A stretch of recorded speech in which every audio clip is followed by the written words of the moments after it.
Good morning to you. Good afternoon to you. And good evening to you from wherever you are joining us. This is Mayegun live. Thank you very much for joining me, brethren, and welcome to the Temple of Truth tonight. So as you are tuning in, remember to read beyond just the caption of the broadcast. Please take your time and read the description of the broadcast as well. Then like it. It's right there under the video. Again, also share it. So invite your friends and invite your not so friendly friends to join us and tell them that Mayegun today, Mayegun is live. On Mayegun's Diary Political, which in itself is a storytelling platform for two purposes. The first one, by the name Diary, Political Diary or Political. We'll be able to keep adequate record of the political opponents inside that contraption for the sake of educating and enlightening the younger upcoming generations, in which we tell it as it is, share it as it is, and also we mention the names of those who are responsible for every action or inaction at one time or another, and nobody can change that narrative or change the history or whitewash these criminals like they did to those of our own time when we were growing up.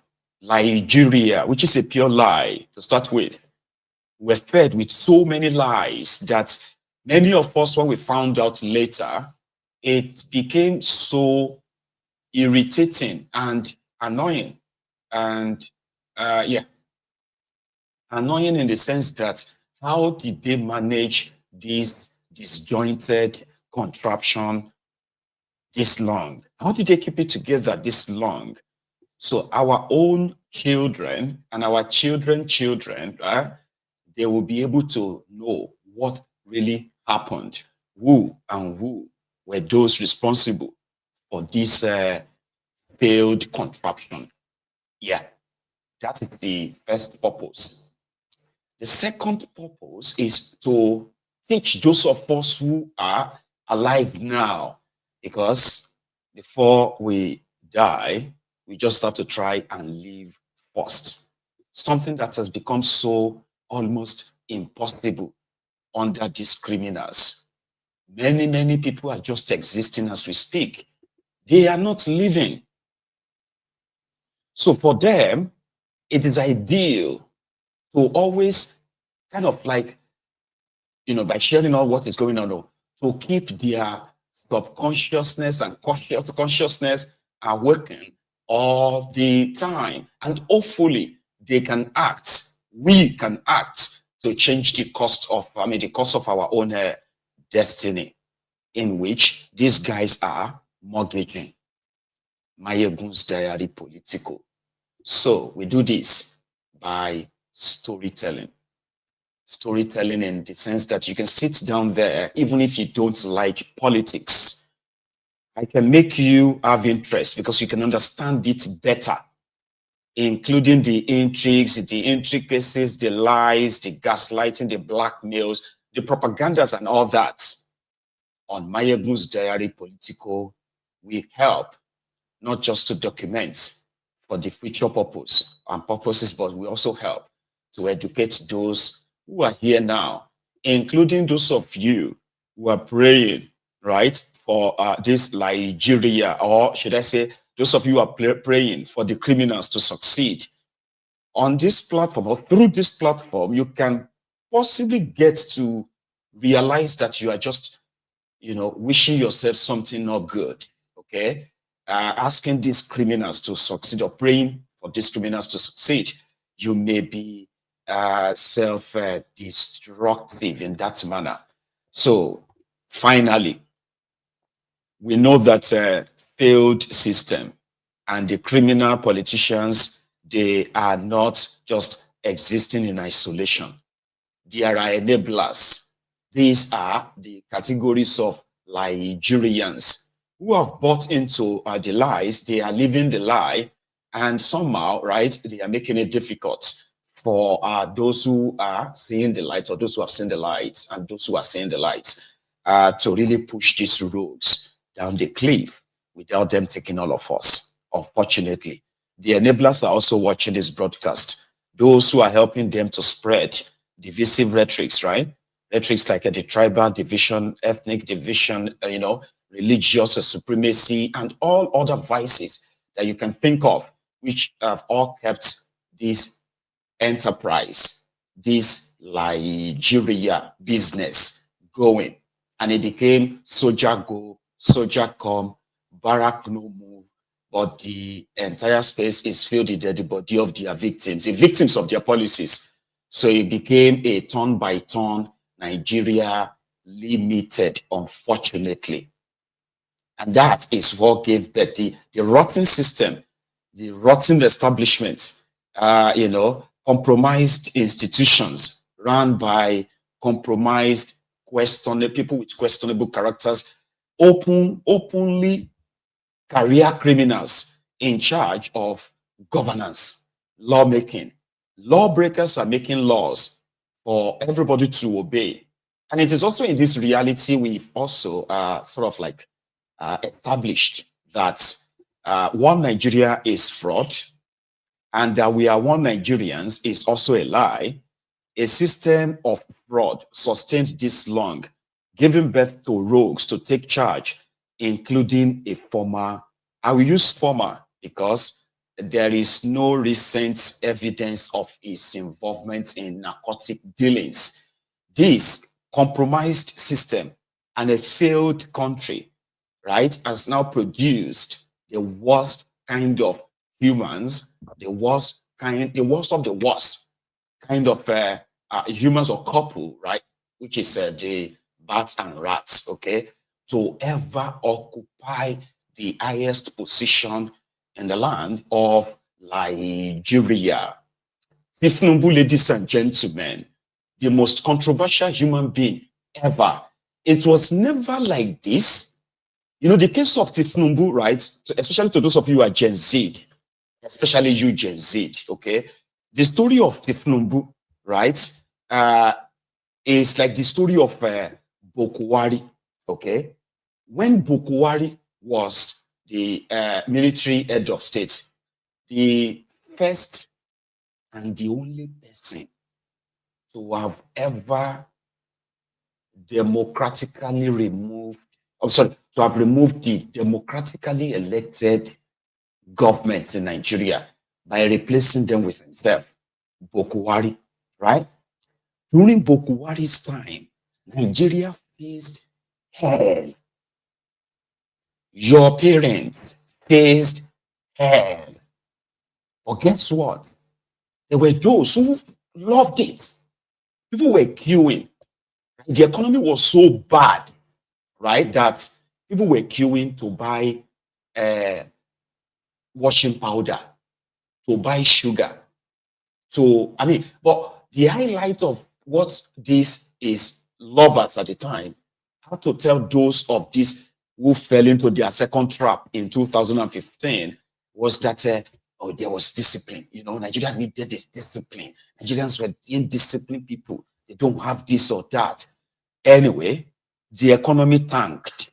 Bokwari ruined everything, right? Jobs were lost, businesses were shut, and they were also shouting corruption, corruption, corruption. Like people were corrupt, this and that. Anyway, cut the long story short, right?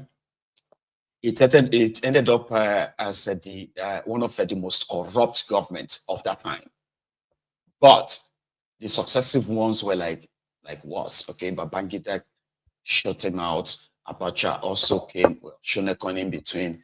Abacha came, Abdul Salam came, as well as Obakwaro and others like that. And then they kind of like prove to you that sometimes when you are counting millions being stolen, when we are still saying millions were being stolen, right, and we're being alarmed, we didn't know that billions will become nothing, that people will begin to steal trillions. And maybe I was asking the other day that after trillion, what exactly is going to be the next one that we are, the number, the figure that we have to like target, because it seems that they've reached the highest or the ceiling of looting, or you probably will see them today and say, I have seen the highest looters ever. Anyway, the story of Tinubu is the same, right? It is also the story of the government of Tinubu, right? It was a government of, more noise, as well as more looting and almost nothing to really show for it, right?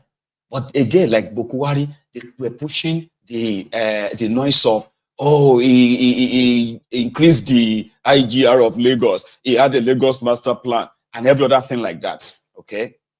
So the story of Tinubu is not just about public looting. It's dated back to like 1980s.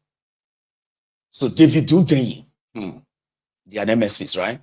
David Hundeyin and another guy called Alan Greenspan, right? So they launched a probe. Mind you, before this was in 2022, right? They launched an FOI Act, Freedom of Information Act, okay, so FOIA request in America. Prior to this time, right, people knew there were those, right, in 1999, 2000, 2001, that witnessed the legal battle between late Dele, I said Dele Farotim. Sorry about that, Gani Fawehimi, right? So late Gani Fawehimi, who was hell-bent, okay, in jailing Tinubu. You see what you are witnessing today during that time of the presidential tribunal trial, and people were coming up with different stories. That was exactly what they did, to the point that they started threatening, Gani Fawehimi. People will gather in court to boo Gani Fawehimi. They will be paid. People will attack him physically because of this Tinubu that he is exposing Tinubu's drug dealing, right? So it's been like in the news. It's always been there. But somehow, right, the rotten system in Nigeria continued to shield him. But David Hundeyin, right, in 2022, via his associates in America, Alan Greenspan, decided to make an FOIA request. So that FOIA request were on Tinubu said drug dealing, heroin trafficking. Do you get that now? However, they now discovered that heroin trafficking, the $460,000.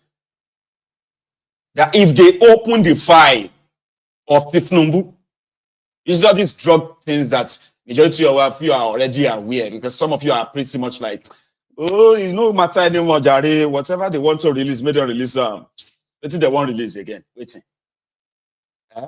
Okay, everybody knows say in the drug dealer, in wife the drug dealer, they open accounts, they run accounts for heroin traffickers in Chicago. Here you get like, okay, the Supreme Court of Nigeria has already kind of like gave the green lights. Here you get like, okay, what is that you want to say now that is new? But David and Alan said, it is not just about heroin in Chicago. There were other states too. That you see this Tinubu that you are seeing. If you have watched the El Capone, I've been waiting the caller for inside the Godfather. For those of you who have watched that movie, the Godfather, right? That Tinubu is like in that category. You get that now? Like they have this network. It's like having this network of drug dealers all over the world that even the MI6 in the UK, they have his data as well, his record. Like, it was like that kind of like a massive thing. And it is not just that, not just drug. They are also into so many other things that Baba Tinubu said, if this record is made public, it will cause an irreparable damage. And he did fight, because that's where we're like, okay, hang on. It seems that there's nothing worse or whatever it is you want to say about Tinubu, expose about Tinubu. Nigeria is in the worst place right now. Nobody will do anything. Although, as Nigerians are people who suffer from Stockholm syndrome, you understand? And those who also love their criminals differently. So they are already divided on that. However, the outside world who know this Pablo Escobar, sensible people with their genuine money, not loans, so genuine money, they are avoiding Nigeria. And this is a fact. Propaganda can't really run a country if you are running at different direction. Your propaganda is running to the right. Your government policies and decisions are running to the left, in contrast to to each other. So at the end of the day, what you have is this confusion. So what is that thing that Tinubu had to spend $17 million to make sure that there were standby judges in America? Because it was like, I've never seen any kind of fight like that before. I mean, like I said, it's Nigeria. Nobody really cares. The whole institution have been captured, right? All institutions have been captured. So who exactly is going to hold him responsible for anything? Who? Is the INEC just going to wake up tomorrow and say, we are disqualifying him? We are disqualifying him. Is that going to happen? No. Not that the court is suddenly going to say, oh, really? Oh, this evidence. This is very wrong. Okay, you know what? We are disqualifying him, and they should, in fact, be tried for breaking the law of Nigeria. There was a report of him being the CIA assets. So some people, Nigeria laughed it off. And they said that they are pressing due to say CIA assets. They laughed it off. They said, CIA asset. They were laughing. They joked it off. And they are watching their country economy tank, including now the rising insecurity. We're going to get to that part. So what did the U.S. District of Columbia courts, what did they say? When Tinubu's record was first released in 2022, did they release everything? Like, now, to make you understand, to those of you who might want to be like interested in this, right? There were parts where Tinubu criminal life is well documented. You understand, from every state in America. That is the reason why he became the guest of the CIA, the FBI, the DEA. What else again? Right? So that's how he became their guest. Okay? And then there is a part of Tinubu as well, from when he entered America. The same way Tinubu said FBI, DEA, CIA, and all these agencies in America did not release his record. His record is talking about his life record in America, including when he suddenly appeared at the O'Hare Airport in Chicago in 1979 or so, with a Nigerian passport and one-way ticket. And then how he became a Chicago State University, student and all that stuff. There is more. There is the part of drug trafficking. There is the part of the money laundering. There is the part of human trafficking. You see all of this, when they make them public, what does that mean? What would that mean for Nigeria? Again, like I said, Nigeria is in the worst place right now. The fact that the Nigeria institutions were unable to stop this criminal, this drug dealer, this drug addict, and the kleptomaniac treasury looter